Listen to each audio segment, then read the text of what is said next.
presenta.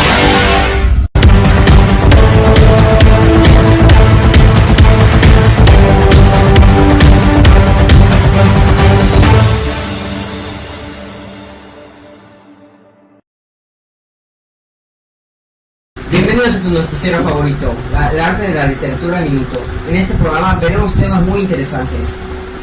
Así es, los temas que abordaremos han tenido repercusión últimamente en el mundo de la literatura. Aparte de eso, vamos a tener dos invitados especiales, así que acompáñenos en este programa.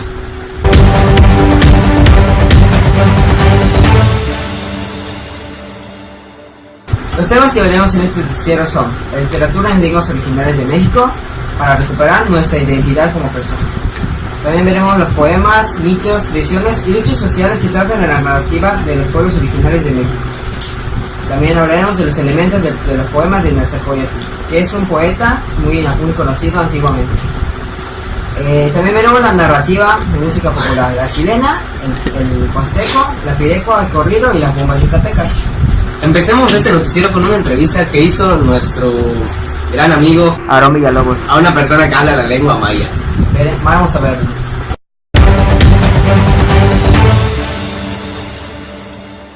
Muy buenas tardes, nos encontramos al sur de Mérida. Encontramos a esta persona experta en la historia de su lenguaje.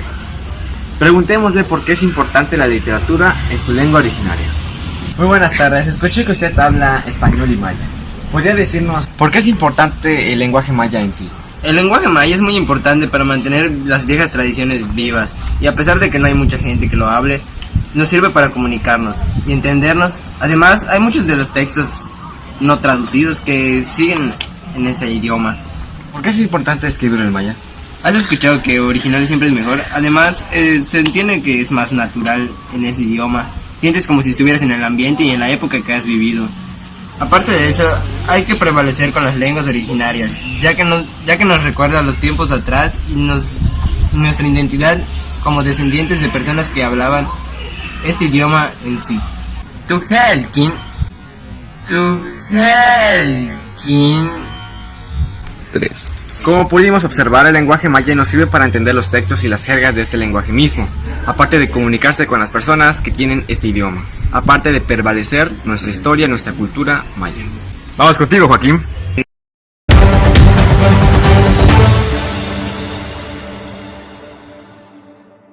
Muchas gracias a Joder por tu entrevista. Ya nos quedó claro por qué es importante la literatura en las lenguas originarias.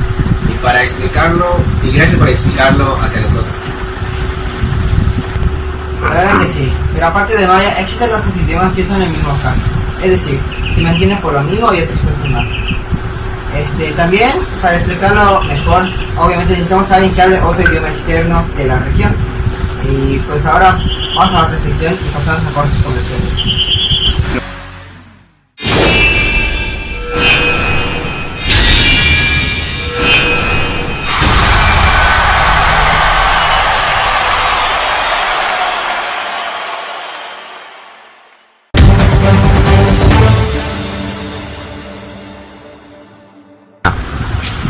Muy buenas tardes, en esta sección llamada Conozcamos la narrativa musical, vamos a hablar de ese tema, las narrativas musicales populares que se han dado de hablar últimamente, y para eso enviaremos a nuestro reportero a darse informes sobre el tema de las narrativas. Muchas gracias por invitarme. Gracias a ti, te traemos este programa para que nos hables acerca de las narrativas musicales. ¿Nos puedes hablar acerca de ellas? Sí, empezaré a hablar de la chilena. La chilena es un género musical mexicano de la región de Costa Rica. Se origina de la cuenta chilena. Es un poema, pero se mezcla con la música. Ahora hablaré del huasteco. Este se origina en la región huasteca. Es de la época colonial y su ritmo es terráneo. Se relaciona con la pirueca, puesto que esos músicos de su origen y ambos fueron influidos por españoles. Continuaré con la pirueca. La pirueca es un género musical del pueblo purépecha y originado del sincretismo de la música. Al igual que el huasteco, presentan el mismo ritmo y usan instrumentos parecidos. Luego trata de temas políticos e históricos. Es una narrativa popular en forma de canción. Tiene semejanzas con la bomba yucateca, ya que se usan una especie de rimas y los dos van evolucionando. Un ejemplo sería: Valentina, Valentina, yo te quise decir que una pasión me domina y es la que me hizo venir. Dicen que por tus amores un mal me van a seguir. No le hace que sean el diablo, yo también me sé morir. Sí, porque tomo tequila, mañana tomo jerez. Sí, porque me ven borracho, mañana ya no me ven.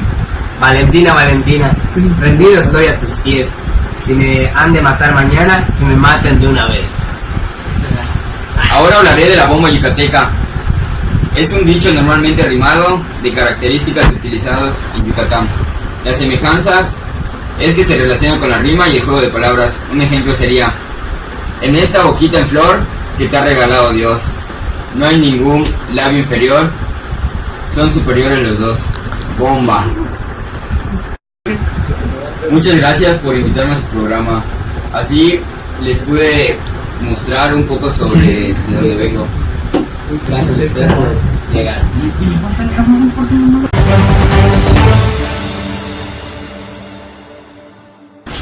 Ahora pasaremos con nuestros invitados especiales, como son Leonardo Muguel y Gustavo Cancha. ¿Quieres pasar?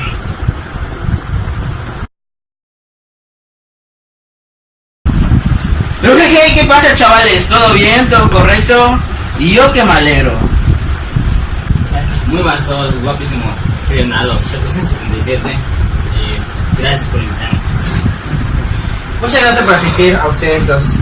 Estos son nuestros expertos en poemas, mitos, tradiciones y luchas sociales que tratan la narrativa de los pueblos originarios de México. Además de conocer las narrativas musicales, son unos genios. Empezaremos con los poemas. ¿Les puede contar algo acerca de los poemas? Claro que sí. Un poema constituye una composición literaria en el campo de la poesía. El texto es un verso de una prosa, o es el último que se habla de manera de prosa poética. El poema era cualquier tipo de productos nacidos de la literatura. Un ejemplo sería el poema Cultivo una rosa. Leonardo, no sé si gusta de narrar ese poema. Claro que sí. Con gusto. Cultivo una rosa blanca, en juicio común, buen enero. Para el amigo sincero que me da su mano franca, y para el cruel que me ama. El corazón con que vivo, cargo en lo que cultivo la rosa. Hermoso. Gracias por aclarar la definición del poema y gracias por enseñar su nombre. Ahora, ¿nos puedes explicar la definición del mito? Claro que sí.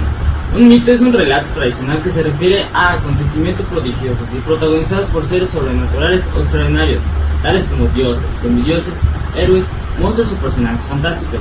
Es decir, un ejemplo que cuentan en Yucatán. Es el mito que se llama el paraíso. El paraíso era un lugar donde crecía una selva y bajo cuyas ramas los hombres descansaban de sus fatigas y agonías en la tierra. También disponían de comidas y bebidas sabrosísimas que no se agotaban nunca. La bóveda celeste la sostenían en sus hombros y sus manos los hermanos Baca. Como pudimos ver, lo protagoniza Baca, que es un personaje ficticio, igual que el lugar, que lo muestran poderoso. Excelente mito. Nos quedó bastante clara la definición. Muchas gracias. Ahora pasamos a la sección de leyendas. ¿Nos explican Gustavo y Leonardo? Claro, explícalo tú, Gustavo, y yo diré ejemplo. ¿Por qué yo? Porque sí. Bueno, va.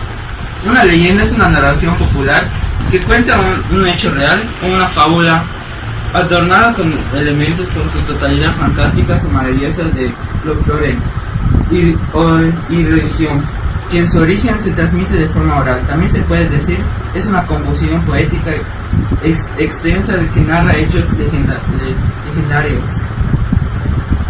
Muchas gracias por su explicación. Ahora, Leonardo, ¿nos puedes contar una leyenda? Bien, ahora contaré la leyenda de la princesa y el viento. Cuenta la leyenda. La princesa y el viento. Una cacique tenía una hija tan preciosa que todos los jóvenes del pueblo la pretendían. Pero sucedió que el viento también se enamoró de ella. Y un día vino y en medio de un remolino se la llevó y la guardó en un bosque. Cuando la joven, después de muchas penalidades, pudo regresar a la casa, su padre le dijo: hija, a nadie hables de tu pena. Pero la niña, por callar su pena, se hizo fea, y así nadie volvió a pretenderla. Pero un día llegó al pueblo el hijo de otro cacique, y como vio a la niña tan dulce y tan callada, le pidió como esposa. ¿Cómo es posible que quieras casarte con una joven tan fea? Le preguntaron sus amigos, pero él solo respondía: la amo con todo mi corazón. Se casaron. El día de la boda se presentó una bruja. La gente le tuvo miedo, hasta algunos pretendieron echarla del pueblo, pero la niña no lo permitió. Antes se acercaba a ella, la abrazó y la besó, y le rogó que fuera su madrina. Y fue su madrina, y cuando la joven del brazo de su marido salió a la iglesia, todos se quedaron asombrados, pues había vuelto a ser más bella de la muchacha que vino entonces el viento y se la llevó. La bruja en el cielo se convirtió en una paloma. Vaya, nos quedó más que claro la diferencia entre mitos y leyendas. Ahora sí entiendo. Un mito es un relato tradicional que protagoniza los seres sobrenaturales o extraordinarios. Estos mismos son personajes fantásticos en su mayoría. Y una leyenda es una narración que cuenta hechos reales o fabulosos de una forma muy exagerada o fantástica. Es decir, narra hechos legendarios. Muchas gracias por venir a este programa. Realmente agradezco su definición. Ahora pasemos a otra sección.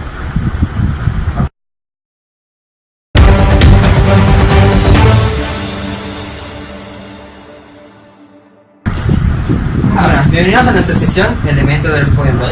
En esta ocasión veremos lo que nos quiere decir Nezahualcóyotl sobre la realidad escrita en sus poemas, ya que asimismo ha dado controversia en la sociedad actual. Cerca de 30 son los poemas conservados de las colecciones cantares prehistóricos que escribió Nezahualcóyotl. Aunque no conocemos las fechas en cada uno fue compuesto, sí es posible descubrir que ellas varían temas centrales y se entrelazan espontáneamente y siguen lo que el rigor puede llamarse una cierta forma de secuencia lógica. Entre los grandes temas sobre los que discurrió el pensamiento de Nezahualcóyotl en este de los tiempos, la fugacidad de cuánto existe un ser humano o decirlo, el espacio en el que existe, la muerte inevitablemente, la posibilidad de decir palabras verdaderas, es decir, el más allá y la región de los descarnados, el sentido de la flor y el canto, el enigma del hombre frente al dador de la vida, la posibilidad de vislumbrar algo acerca del inventor de sí mismo. Y en resumen, los problemas del pensamiento metafísico por instinto que ha vivido la duda y la angustia como atributo de la propia existencia. Las ideas expuestas con base a los poemas, atributos fundamentales al príncipe Nezahualcóyotl, constituyen un primer intento de comprensión de su pensamiento. Amerita que es un estudio muy amplio, literario y filosófico, a la vez en el que se incluyen todas aquellas composiciones y discursos que, después de una cuidadosa crítica documental, pueden tenerse por suyos. Acaba de verse así que si en su obra hay elementos, ideas y metáforas que fueron patrimonio en común de quienes cultivaron la poesía en los tiempos prehispánicos. Hay también enfoques y sobre todo una trayectoria de pensamiento que son el reflejo inconfundible de su propia persona. En sí, los poemas de Nezahualcóyotl fueron hechos para que entendieran su manera de pensar y comprenderlo. Aparte de esto, Nezahualcóyotl quería dar su punto de vista acerca de la muerte, la vida y entre otros factores externos de la sociedad actual. Por eso la sociedad actual, como veamos, piensa mucho en este tipo de cosas, ya que viene de descendientes de los pensadores antiguos.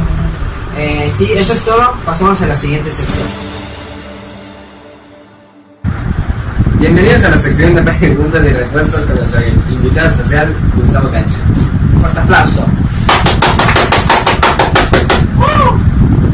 Bueno, muchas gracias chicos, estoy listo para responder sus preguntas. Estoy ansioso de verlos. Bueno, empecemos. Pregunta 1. ¿Cuáles son los tipos y características de la novela en el siglo XIX? Antes que nada, la novela es una obra literaria que se desarrolla en prosa, que se encarga de narrar acciones que pertenecen al ámbito de ficción. En el siglo XIX se utiliza el idilio como elemento estructuralmente de la acción, la naturaleza como marco de idilio y de descripción del paisaje, del color local, la exaltación del yo, entre otras cosas. Hubo varios movimientos como el romanticismo, el realismo, el naturalismo y último, modernismo. Pregunta número 2. ¿Cómo la literatura recrea la sociedad mediante la subjetividad e individualidad? En el marco individualista metodológico pueden entenderse los distintos procesos cognitivos que conllevan las relaciones de acción desde la perspectiva del yo. No obstante, se afirman que esos procesos deben entenderse como parte del individualismo colectivo como muestra de los saberes dados por las distintas ideas, contextos, ideas formales de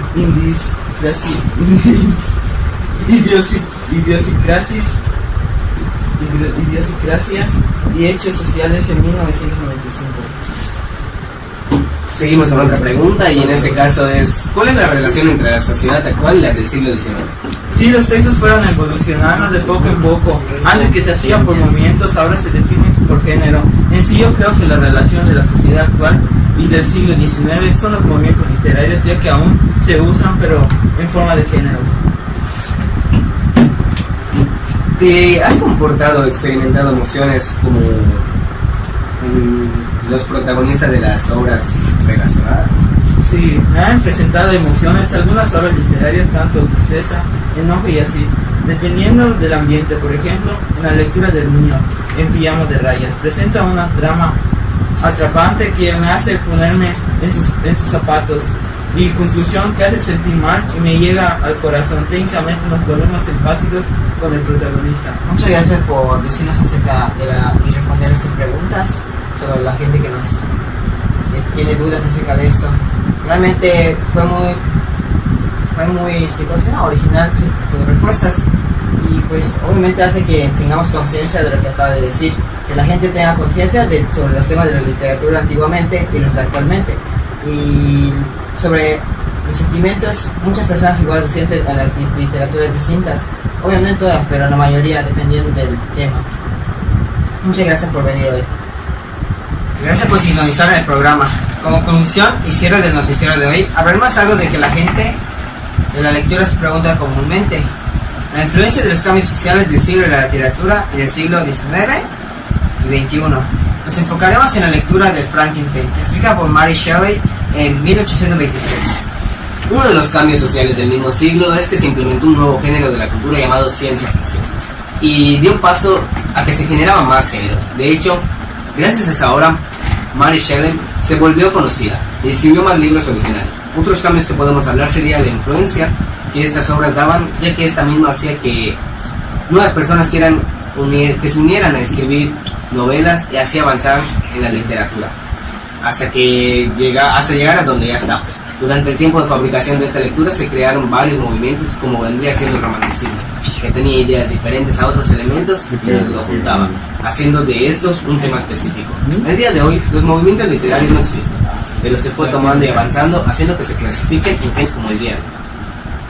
Muchas gracias por ver este noticiero y muchas gracias a ti por acompañarme el día de hoy. Gracias por invitar. Cada día les informaremos de la literatura y qué influencia tiene en el siglo actual o del siglo XIX.